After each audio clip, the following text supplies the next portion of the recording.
Hello, this is Honestgbfan at the Panther Valley Railroad again. Uh, I was going to figure out I'm preparing my layout and creating it on using SCARM, a uh, very good layout planning tool. There's several videos on how to use that on YouTube, so I'm not going to get into that aspect of things, but I did want to point out something that I it dawned on me some people may not know how to do, and that's to figure out your grade percentage for your rises and inclines and declines on your layout. It's pretty simple math, but if you don't know how to do it, then it's kind of intimidating. Anyways, all you have to do is you take your vertical rise or decline in inches, multiply it by the length in inches that you have space to raise or lower it in, and then you multiply that by 100 to eliminate the decimal points, and you have your grade percentage. Anyways, an example I'm going to use is um, I use N scale. So the minimum I use is 3 inches to put a bridge over a layout, a lower track, so to speak, or however you want to look at it. And I'm going to put down 6 feet as the length of the rise from the layout base, the base of the table, up to enough room for that 3 inches for that to go over another track for the bridge to go over. Anyways, all you have to do is divide the 3 inches of the rise by the length that you're going to use. I'm going to put 6 feet because that's kind of standard probably on a 4x8 table, the amount of space you might have, and which would be 72 inches. And all you have to do is divide that, then multiply it by 100.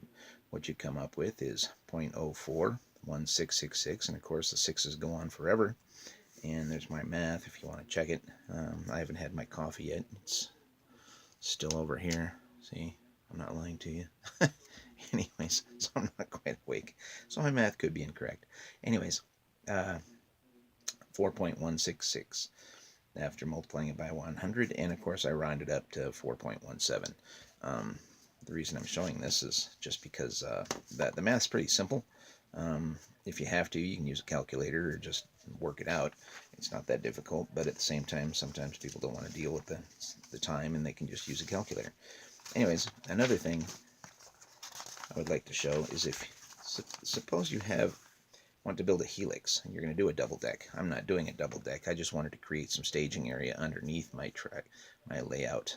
I don't need a lot of room, maybe 5-6 inches, just to get my hands in there. And it's not a full staging track. Basically, just what I want to do is make a. I'll show you in a second.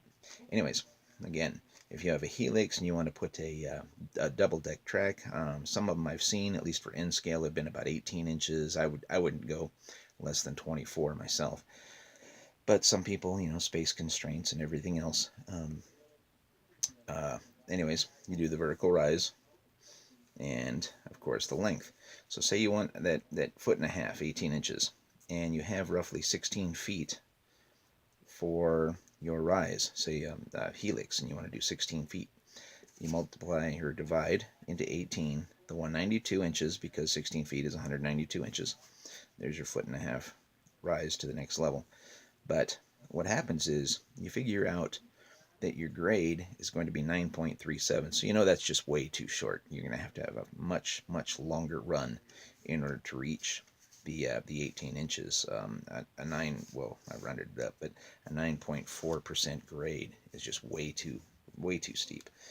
Some people say 5% is okay. I don't really like that idea, but if you had to, you had to. Some mining layouts and maybe logging and things like that can do that, but hauling a long freight train, I'm not really sure, at least not an N scale. So what I did was, this is what I plan on doing. I have a room that is here. Let me show you. I have it here someplace. I have a room that is roughly, there we go. It's roughly 10.5 feet by 11.5 feet, and then this is the closet space I'm going to use for a yard eventually.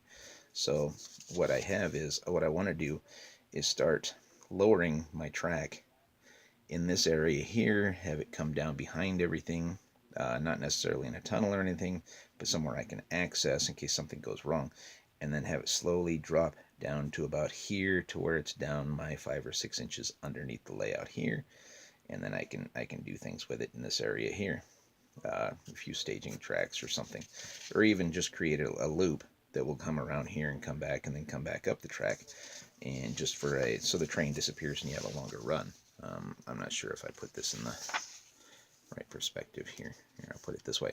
My layout does include, this is the Apple Valley Railroad. I believe it's Hediger, is that his name? I hope I'm not getting that wrong, because this is a great layout for the size. But what I want to be able to do is run this if I'm by myself, and then use the whole track if I'm with my son or another person. And this up here is, I believe his name's John Allen. Anyways, the track plan is called the Time Saver. I made it bigger than it actually shows in the plan, but I want to be able to use it as part of my track layout. So what I'm going to do is use yard signs to mark the limits that are within the Time Saver puzzle. You should look it up. It's pretty interesting. I just thought that it would be a fun thing to add and make it an industrial area here, not just a puzzle for the track plan. And then, of course, down here I'm going to have my town and everything else. But what I wanted to do was that loop, or those staging areas. And I'm looking at roughly, I don't know, I figured it out for 6 inches. And here was what I was working on that made me think about it. The room was roughly 10 feet on one side, 11 feet on the other, 10 feet again, and then the 5-foot yard work, maybe 6 feet in the closet space. I did 5 because I didn't want to dig all the information out and remeasure everything and go back through my computer program of SCARM and figure out the exact distance. I just wanted to do this. So anyways, my vertical decline will be roughly 6 inches. That's plenty of room to get my hand in there. And the length is 36 feet, 10 by 11 by 10 by 5, 36 feet. Multiply that by 12, you get 432 inches. So the 6 inch decline, I got plenty of room in there. I could make this 8 inches or something, but just for the math, I wanted to do this. The 6 inches divided by 432 inches came to a grade of 1.3888. Of course, the 8s go on forever. Of course, you can see that here with the 3840 and the 38 going to be 40 if I continue on. Anyways. So the grade would be 1.4%. That's a much more doable grade for my N-scale layout. And I have access to it under the table. So if anything goes wrong, I can access that track as it's lowering down around the track. I don't like the idea of a helix. It just takes up too much space. So I figured, why not just do it around the walls and have it come up underneath. And for my purposes, I'm not using, like I said, I'm not making a double deck layout. But then again, if I had the space, that might be a better way to do it than using a helix. If you're going to rise it up, let me get a piece of paper here, see if I can. Well, anyways, you can have mountains along the back walls of your layout, and have this incline going up your entire room, and then up to the second level, rather than using a helix. It's a little more complicated in how you design your layout, but at the same time, you don't have that helix taking up a whole lot of space. This would just be along the outer walls of your room or layout. I'm doing a sort of a shelf layout. So for me, I have the walls here, and then again that closet space, which I'm going to use, open up and use for it. And then it's basically 30 inches, 30 inches, 30 inches, and this needed more space, so it's going to be, it's actually a little larger than the Apple Valley plan itself, which was in HO. I believe it was 6 by 10 foot. It's a really neat layout. If you can, you should check it out. There are videos on YouTube about it, and of course it was in Model Railroader magazine. I think it was like April 1995 or something like that. Anyways, that's how you do the grades, and that's where I'm at on my layout planning. This isn't really finished yet, but I like the concept. The yard work, I don't know. I'm probably going to redo that. I'll probably have the yard come down this way. But anyways, that's not needed right now on your information here. So with that, again, this is Honestgbfan at the Panther Valley Railroad, and you have a great day. Thanks a lot. Bye.